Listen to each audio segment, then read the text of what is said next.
Hey guys, what's happening? Welcome to another Sunday night. Welcome to the Comic-Con edition, weekend edition of Preacher, Season 1, Episode 9 on AFTERBUZZ TV. This is the official after show, and we're going to break down the full episode for you. We got most of this panel just got back from Comic-Con, so we're super, super excited about all the cool things that are going on. We'll see you in the episode. See you in just a second. You're tuning into the destination for TV superfan discussion, AFTERBUZZ TV. And now, let the buzz begin. Yeah, so triumphant, this song. I love it. I've grown to really like this theme song. It's a good song. It's really kind of gets your blood going. Yeah, Roxy Striar with the point, with the mean mug point. Okay, maybe we should start talking. Dave, I'm used to you sitting right here next to me and doing weird things to the camera while I'm talking. Yeah, sorry. I did that instead this time. Yeah. She went for the mean mug. You guys have worked a lot of AfterBuzz panels before. What panel have you been on that does coming into intro music the best? Because it's one of the single awkward parts on camera that most panels have. Is like, what do you do when the music starts? What do you think he's doing right now? In the first 20 seconds, 30 seconds. What do you do?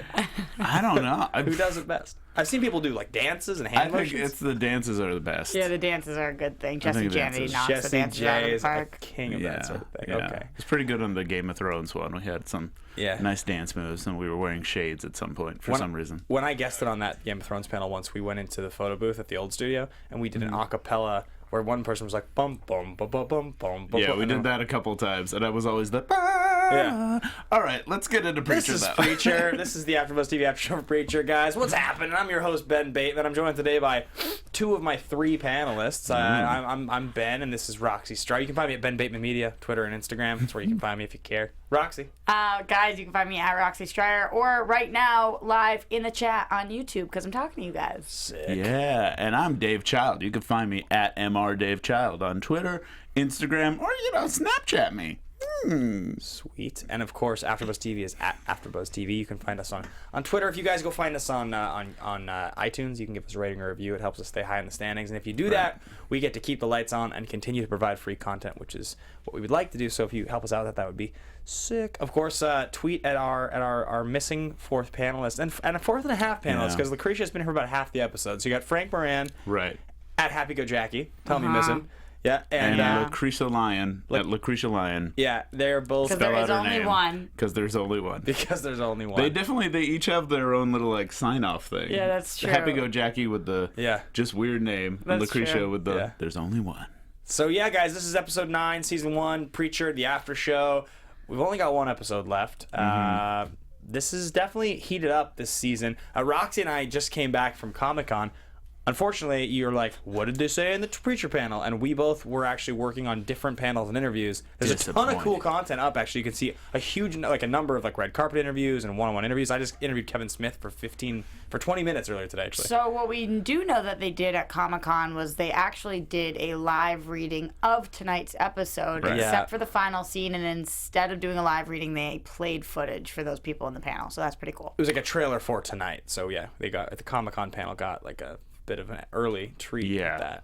So you're caught up with the Comic-Con people. Don't worry. If you watch the show, then you're watching this. I think there was probably a bunch of tidbits of information that were sort of thrown out there, and this show has definitely had a lot of buzz at Comic-Con. I definitely found people were talking about this show in the same sentence as the big ones, the Game of Thrones and the Walking Dead. So it's on the radar. But let's get back to the episode. This was a good episode. I think we're really building towards something special. Yeah. Just kind of starting with Preacher. He's in the cop car. He's with the sheriff. He's with Sheriff Root. And he escapes the car after the sheriff tells him a great story about the top bunks being removed. I'm glad they explained the escape right away. I'm glad you see the pen that he jammed into the door, because my first thought was like, is that cop car different from other cop cars? Because is Preacher a freaking superhero? What is this? Is he Jason Bourne? Did you think it was interesting, though, that he didn't say, unlock the doors, let me out of the car, forget that you knew me? He's not using the word anymore intentionally. That's very clear. Right, but I thought that was interesting that he is still savvy enough to get out without the word. Yeah, definitely. I mean, I think there's that quality that leading characters, your main protagonist in any somewhat supernatural show, and Supernatural, I'll say that even Jason Bourne is supernatural because obviously he is a superhero. Ethan Hunt is supernatural. Those lead characters have to be able to kind of do anything. Tom Cruise is supernatural. They just have to be able to do anything. Well, Tom Cruise is dead, and we know that in from Preacher. He's dead. But what I mean is, like, so he's no longer supernatural. No, it's kind of like that smartest guy in the room quality we always talk about. Like me and my buddy Andrew have an action movie show. We always say this. Like, if the lead character, they always say the smartest guy in the room, he has to be. And Jesse's obviously the smartest guy in the room. Like, when he wants to be, Jesse has to be because he's the main character. I don't know if that's true for this one. You don't think so? I don't think so, because I think that tends to be the case in shows like Sherlock or action movies, right, where someone's a character. But I think in this show, they're purposely not going with typical tropes. Right. And I think in the comics, I think Jesse's the smartest man in the room. But I think in this one, he's just a guy struggling with, like, all of a sudden getting great power and then trying to figure out what to do with it. And I think it's a much more interesting way to go on the show now. He also might eventually be the smartest guy in the room, but right now, when he is trying to deal with all of the new things that are happening to him and all of the new things he's learning about people around him, he doesn't seem like the smartest guy. He doesn't seem like he has it all put together, which is really fun to watch, especially in season 1 of the show.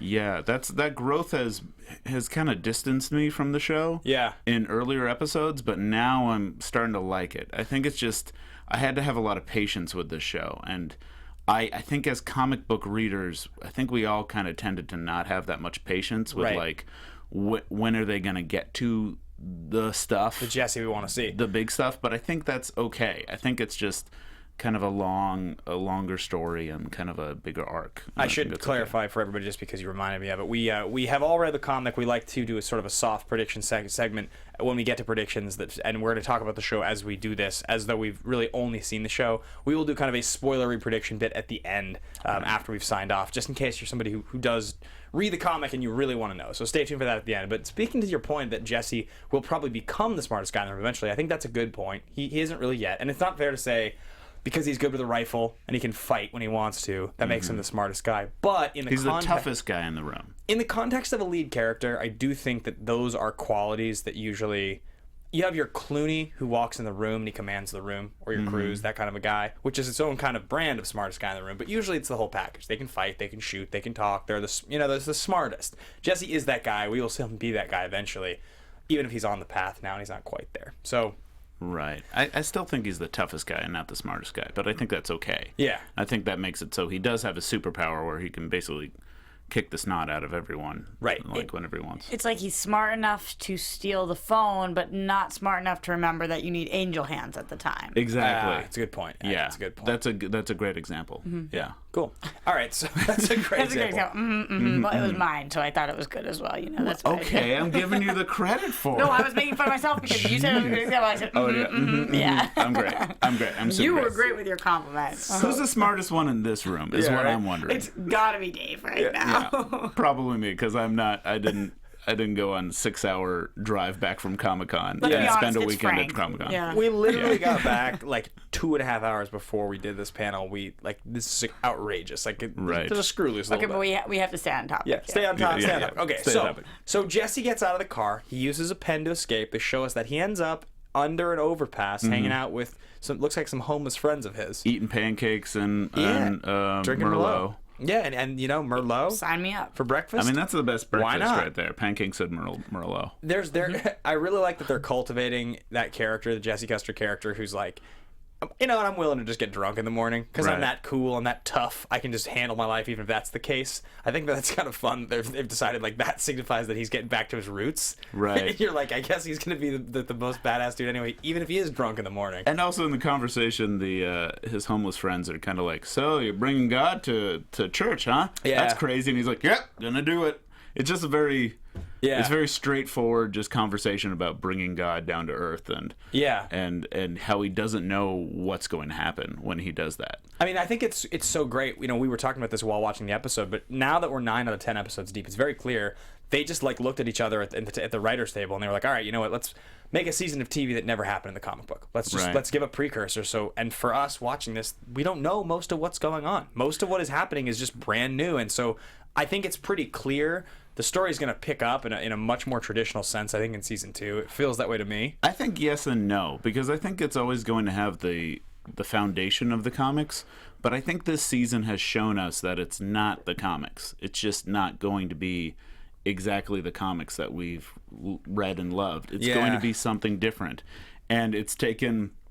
We've gotten a lot of flack for this, but I think it's taken us a few episodes to kind of realize that. Yeah. And I think that's okay. I think it's good that we're going to have something that's other than the comics, because they can't really do the comics. It's, for one thing, it's kind of dated, the comics. Yeah, definitely. So jumping over to a new character that wasn't in the comics, we have Emily, who's a brand new one. Miles also, and they kind of have some fun interaction with Cassidy, who we haven't actually seen since he was burning up standing outside of the church. Right. We didn't know if the creature from last episode in Tulip's room that she fed her dog to was a creature. I think it was some assumption. I think that it was we kind of Cassidy, assumed it. but you didn't know. I mean, it was like kind of unclear. There was a lot of Twitter action about who is that? Who's in that room? And most people guessed it was Cassidy, but there were some wild predictions also. So you're right. We did assume it on this panel, but I know other people were not sure at the time. So in the end, Miles bites it. After Emily professes to Tulip, "Oh, I'm dating Miles. He's the mayor. He's cool. He's cool. He is the least cool thing there is in the world. Like Nikki maybe is the coolest. That was just so classic middle school girl. He's been after me for a real long time. You know, he's cool. After I got boys Tulip's interested like, in me. I got plenty of boys interested in me. Tulip's like, you can have my sloppy seconds. Emily's like, I'll have a boyfriend. It's like, I'll never feed him to a vampire. Yeah. Cut to feeding to. Miles dead like Ted. Yeah. And never forget Ted. But now he's free to do a spin-off show, Miles to Heaven. Yeah, Miles to Heaven. That's the good one. Which is what I've been... Big shout to Ricky Maybe, friend of the show. That guy was just the man. If Miles is the least cool character, then Ricky Maybe is the coolest. Definitely. Yeah, so Emily, what the hell are they gonna do with Emily's character? Well, she's a wild card. She fed Miles to Cassidy in the closet. Where'd that come from? Yeah, she's a sleeper pick.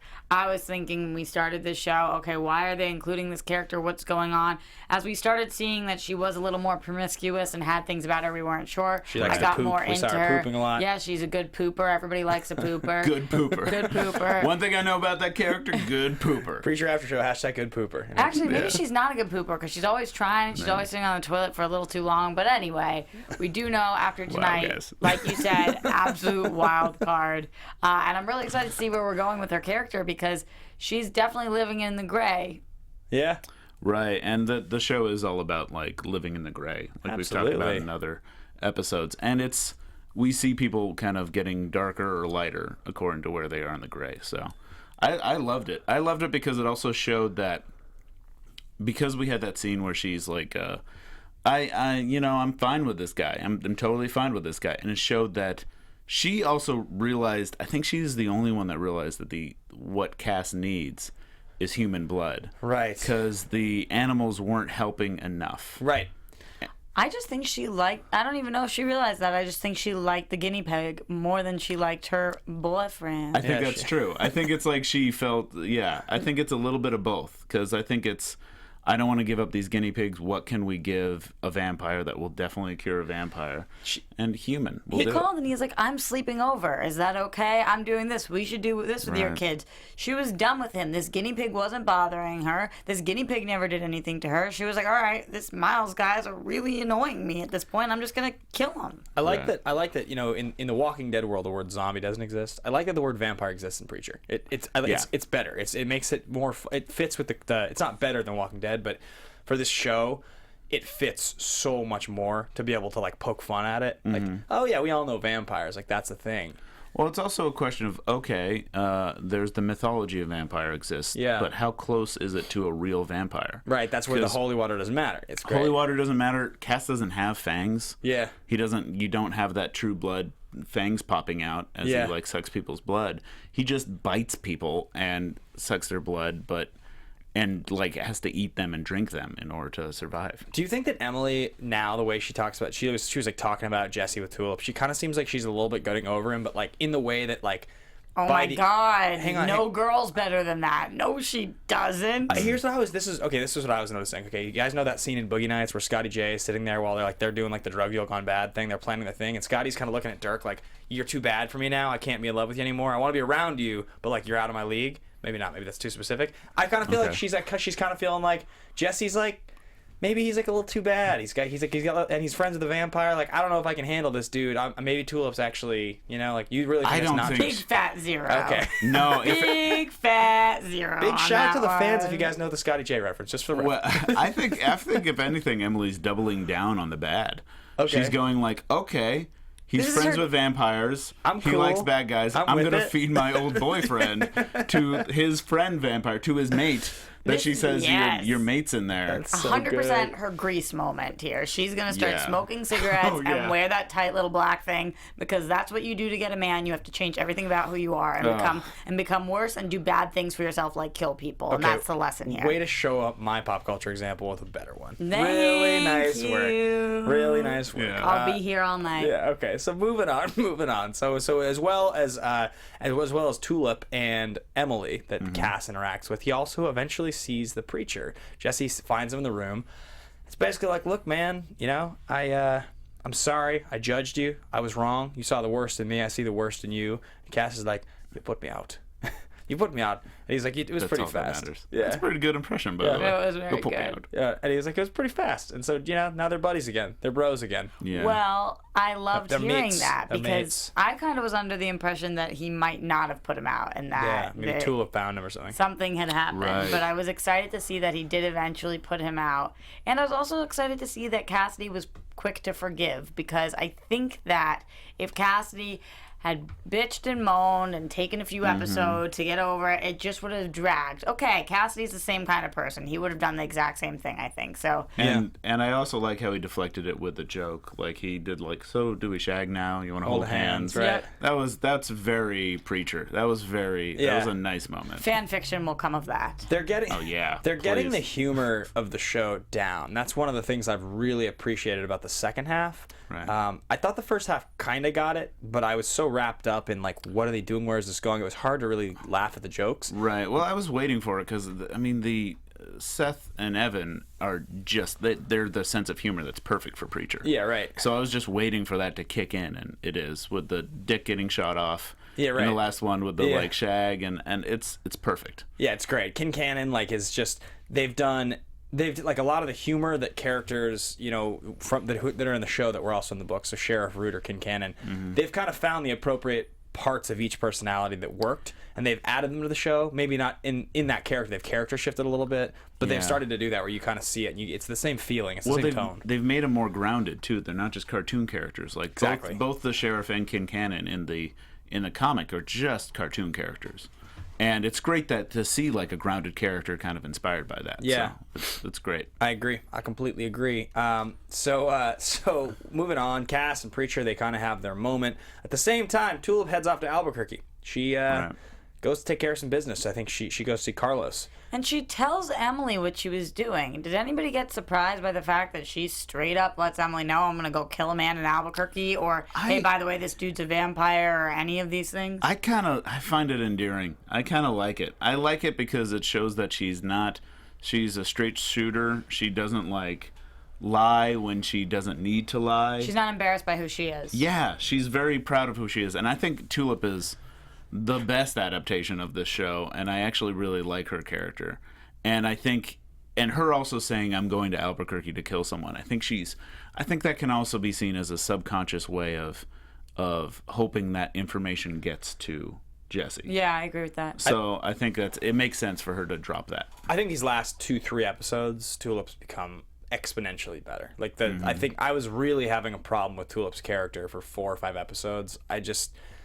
They just worked so hard to make her so rough around the edges. She was so constantly trying to prove herself, and she was kind of obnoxious, I felt. And so I think when she changed her tone a little bit, first she was trying to be sweet to get Jesse, and now kind of I don't even give an F anymore. I was glad to hear her finally say, I don't care if I get Jesse. Because I was waiting. The one thing that really bothered me was I do not know why she wants Jesse so bad. Okay, again, guys, girl talk. Big fat 0 chance she actually meant that. That's her saying, I don't care if I get Jesse, as in, oh my God, I really care if I get Jesse. Yes, that's very true, but I was glad to see her at least start down that path. At least realize that she's not getting anything from Jesse. So she should move on, even if she doesn't actually move on. You ever hear a girl say, that's fine? Yeah. It's not. It's never never fine. fine. It's Never fine. Never. Yeah. He's like, maybe I'll even bring home some of that panhandled Pinot Grigio. That's fine, Miles. Yeah. Wasn't fine. You're dead now. That's what happened. That's true. She killed you. She killed you. Fed you a vampire. Dead like Ted. Pinot wasn't very good. Well, once Miles decided to be a sinner and just play along with a bunch of people getting murdered, I guess it was only fitting. Only a matter of time. Right. So, yeah, it made you feel a little bad for Miles, but not terrible. Because we did see him witness and kind of cover up the murder of a lot of innocent people. He got roped into some pretty tough stuff. Yeah. But, so... Let's just to get back on track here. Oh, Tulip, yeah. So yeah, Tulip's sitting there as Jesse calls her and leaves a message. She's sitting there with Carlos, and he's all wrapped up. It's like towards the end of the episode, and so we get a sense of maybe where we're heading. We get to finally find out what's up with Carlos. Yeah, because I'm wondering if it has anything to do with that pregnancy bomb that she dropped a few episodes back. Before I could even get to the Carlos part, though, I was stuck on the Jesse Tulip, the message that was left. Me too. Because we're going to the image, the close up of her face, and we stay on it for a very long time. And it was almost like did she play the message and she's thinking about it? What is she sitting doing? What are we watching her doing right now? Because where was it playing from? If she's at Carlos's place, is a cell phone that's playing it? Well, we didn't know exactly where she was because that's why we were in such a tight shot. We know she said she was going to Albuquerque, but we're in this extreme close-up, and we're thinking, where is she? Is she maybe listening to this? So when I was listening to these words, I will say it was the first time on this show that I have sensed any chemistry between the two of them. Right. At all, which I was so happy to see. And they weren't even in the same room, and she wasn't even listening to the message. But the way that they showed this was amazing, and his voice got softer. I started to understand how he might have treated her at one point and why she was so hung up on him. This was so necessary to get in the first season, because if we went all season without one of these, oh my God. He says, for me, it's just you till the end of the world. He says the same line that we got in the flashback from 2 weeks ago. Yeah, when they were kids.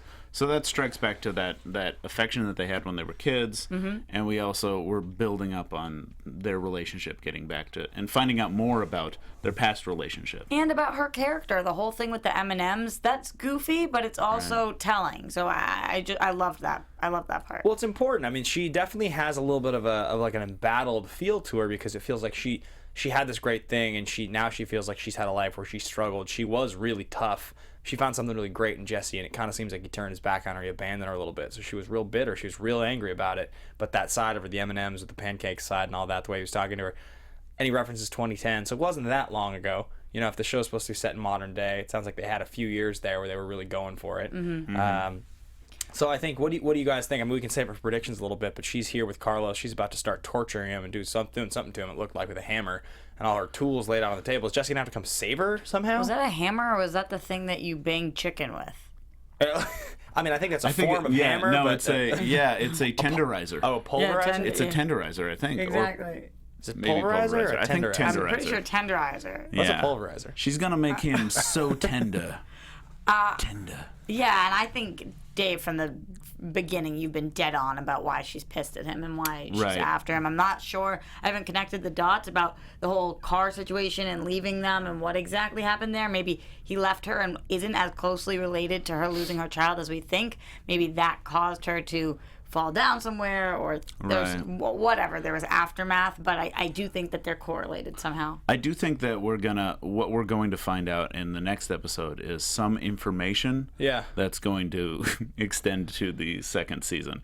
And I know that's kind of vague, but I think there's going to be something that she gets out of Carlos that's going to, like, I just had a prediction, but I'm going to save it for the comic book spoiler stuff. Are we going to kill Carlos or no? Do you think that she's going to? Oh, I think he's going to die. I think he's dead. They don't seem to be gun shy about, Yeah, I think we're going to get some information from him that's going to lead to a bigger bad. Yeah. And then he's going to die. We're going to find out that he's not the thing behind the thing. I need you guys to know that everybody in the chat is confirming it's called a meat tenderizer. So they need there you to know. It's a tenderizer. It's not a pulverizer. Why don't you go home and pulverize your meat? I'm going to tenderize it. All right. Sounds I'm good. going to make my meat tender. Yeah. Wow. Let's keep moving, guys. Okay. Let's keep moving. Real weird.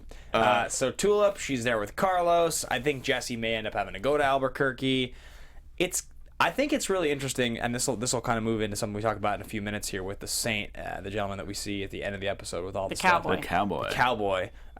But they really are absolutely not opposed to dropping one piece of something and then waiting weeks and weeks and weeks, or an entire season to get back to it, because the guy in the white hat that we see in Dallas, I think it is, right? Who we still haven't gotten back to. We all know who he is from the comic, but I think that's like 2 or 3 episodes into the show. I don't expect to see him next episode. I think that's going to be a season 2 or season 3 thing. Yeah, and I think we show even in like little steps that they love to confuse the audience. Yeah, they love to even at the beginning of this when we get into the cowboy talk, but starting off with a Chinese man singing in a bar. Yeah, that's super confusing, and Weird. It takes you a few minutes to realize where you are and what's happening. Right. So it's one of the things they love to do in the show is confuse you, and I've grown to love that. Right. It frustrated me at first, but now I love it. So let's talk about the Angels a little bit. Fiora and DeBlanc. Right. A lot of people in the chat are asking about the nature of their relationship and what it is. If this is romantic, if they are best friends, and there's a lot of theories going on. Both of the last 2 episodes, I think, or maybe it was just tonight, they kind of gave us a tiny bit of a romance angle. Yeah. Well, Calling each other honey or something? Yeah, he says, "Darling, it's okay, darling." I think "darling," but I could be wrong there. When he tries to bring his comics and the rest of his stuff onto the bus, he says, "It's okay, darling." And I think they've also said that they don't want to go back to heaven. Yeah. Initially, because they're afraid of being split up. Right. And they don't want to be split up. That was the other thing that he said. Those are the 2 comments, and it kind of just made me think about it. I was like, I wonder if they haven't really established if in heaven are you supposed to be sort of like asexual, not have any relationship? Because obviously the story that DeBlanc and Fior tell Jesse in the diner about an angel and a demon hooking up, and that's what Genesis came from. Right. Is that beyond? Is that like out of the norm? Because even beyond just an angel and a demon, but just like beings of hell and beings of heaven, demons and angels aren't supposed to have urges. I don't even know if that's what we're supposed to think. They kind of haven't given us any context, but I'm very curious about it. Well, I think we will say, because I saw in the chat that one of the questions was, is that from the comics? And I think it's not being a spoiler to say that they don't have a relationship like that in the comics. They're friends, and you also get the sense that sex doesn't really exist in heaven.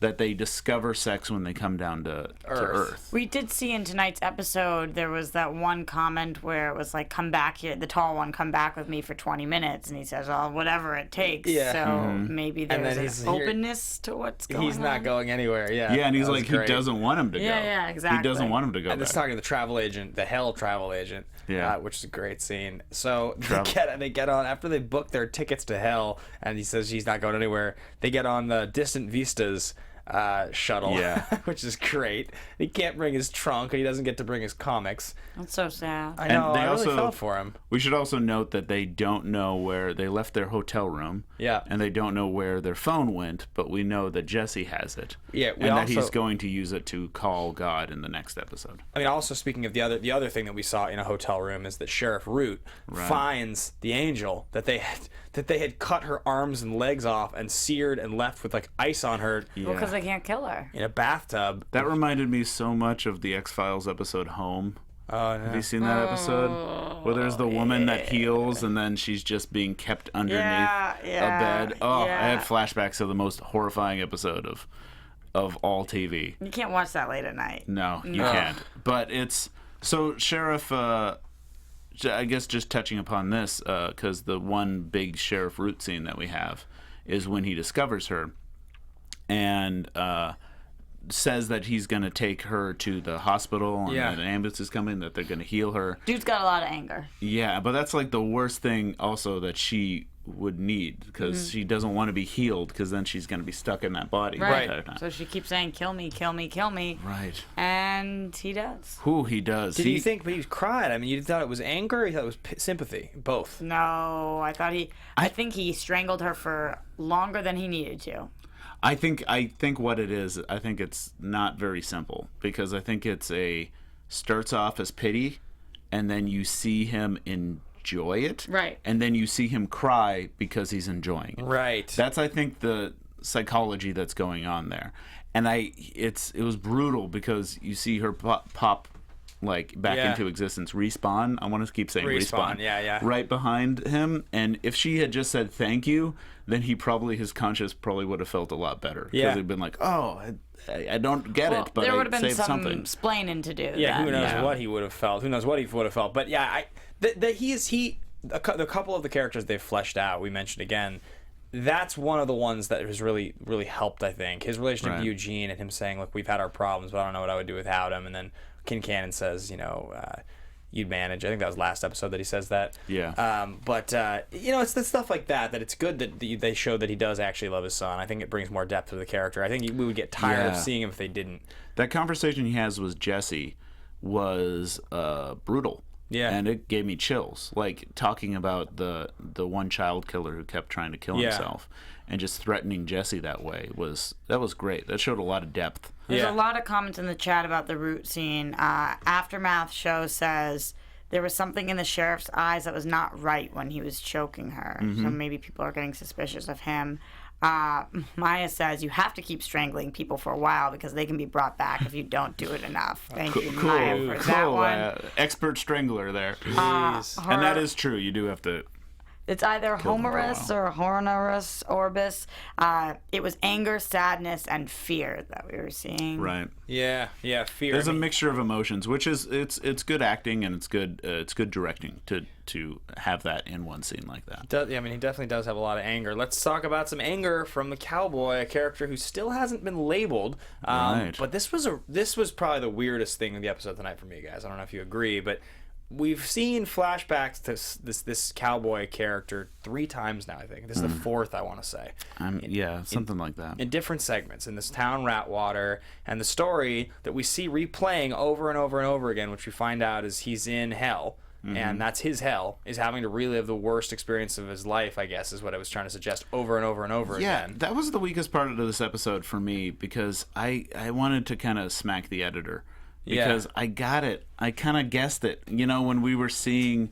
Because I kept wondering why we were seeing his story again after we already know it. You're going to get it quicker than a non-comic reader. Definitely true. But I still think they hit us way too hard over the head. But it's also not in the comics. This isn't a scene directly out of the comics. Not really. He doesn't relive his life in the comics. Right.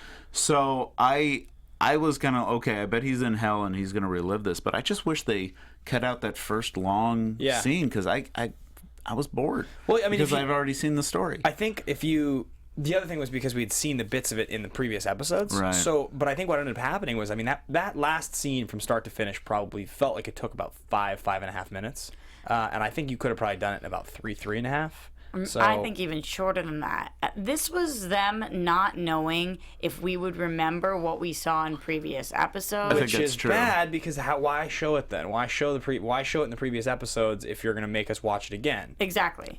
I agree. Exactly. I think that's what the problem was. I think we didn't need to relive every single moment, and then once we relived every moment, we didn't need to relive half of those moments, and then a quarter of those moments, and then an eighth of those moments, and then a 16th of those moments, and then some of the editing was really cool when it got super choppy on the end. It looked great, and like he was really going through his own personal hell. But leading up to that point really took a long time. I wish it started with him drinking the whiskey, and then it getting into you see it relived over and over again, just right away. To play devil's advocate, that's probably the feeling we're supposed to have. Like, this is really dragging on. This absolutely sucks. I cannot live this a single second longer, to put ourselves in his shoes. And that's I had that exact same thought when we were watching it, definitely, which was like, this feels a bit tedious because it's supposed to. However, there's not enough minutes of a show like this for me to feel like that's justified. Like, it's just not gonna work for me. I want 2 minutes of something else.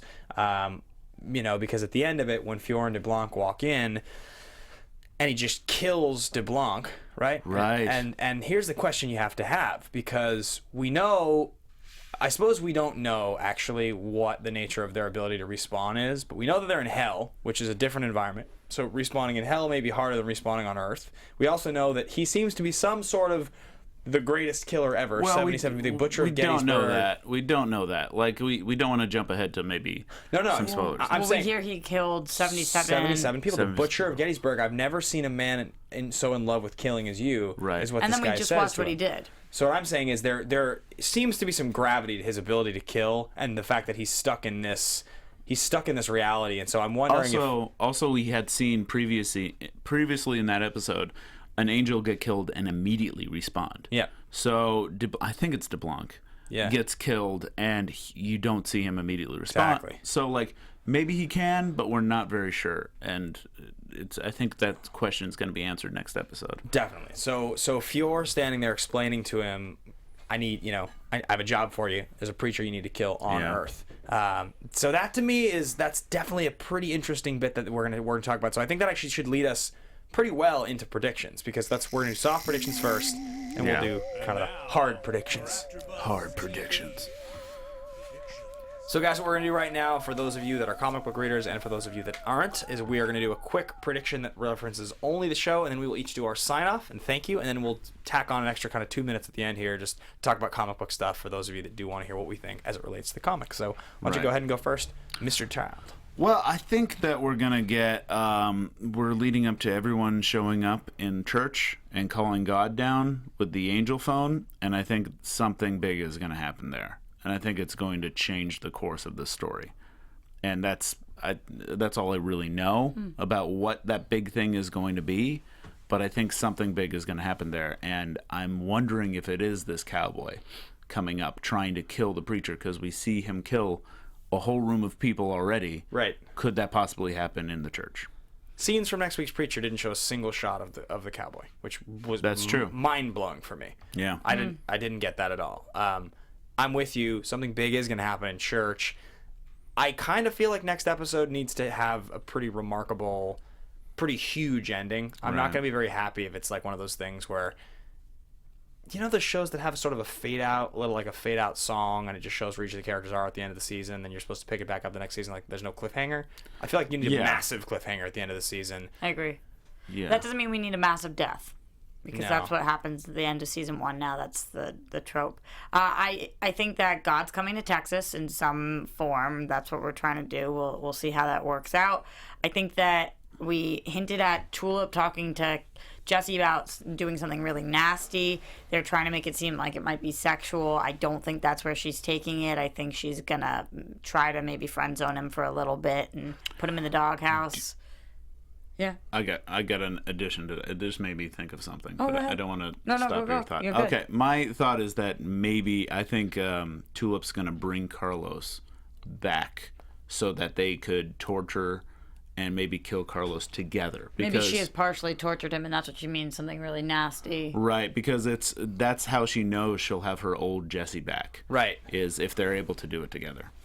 By the way, when you called him Mr. Child, it's such an oxymoron. I love That's that. funny. Mr. Child. I was I'll still always be a thinking about child. that. I like that. Yeah, something. Donnie's wife seemed to be on a lot of the preview of. Clips. That's right. Oh, Yeah. and that big dial thing. Yeah. That big dial thing. So the big thing that could happen, it could be the entire church going into a sinkhole, like I've predicted in the past. Okay, fair enough, That could guys. happen. We're going to do a quick sign-off, then we're going to talk about the comic book for a second. My name is Ben Bateman. You can find me at Ben Bateman Media on Twitter and Instagram. I'm Roxy Striar. You can find me everywhere at Roxy Striar.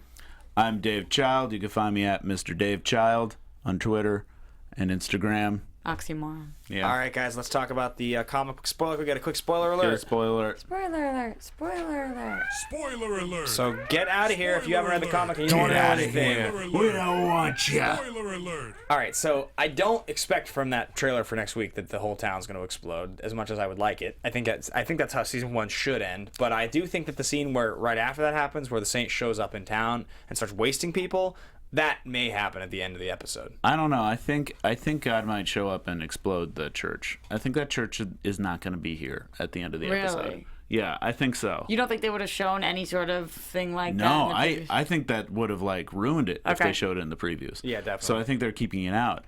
One thing I wanted to talk about, which is a big difference, is that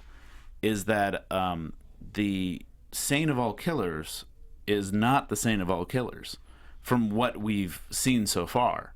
I mean, in the comics, this is a cowboy that has gone into hell and has killed the devil and has taken over for the angel of death and is now basically the angel of death with 6 shooters. Right. And so when he's walking on Earth, he's the angel of death that can kill anything and anyone, and no one will come back from it. And no, whatever he says, like no shot would be anything less than fatal or something like that. Right. There's like some So line. he has a prophecy around him, and I'm surprised that it's just Fior and DeBlanc taking this one cowboy out of hell.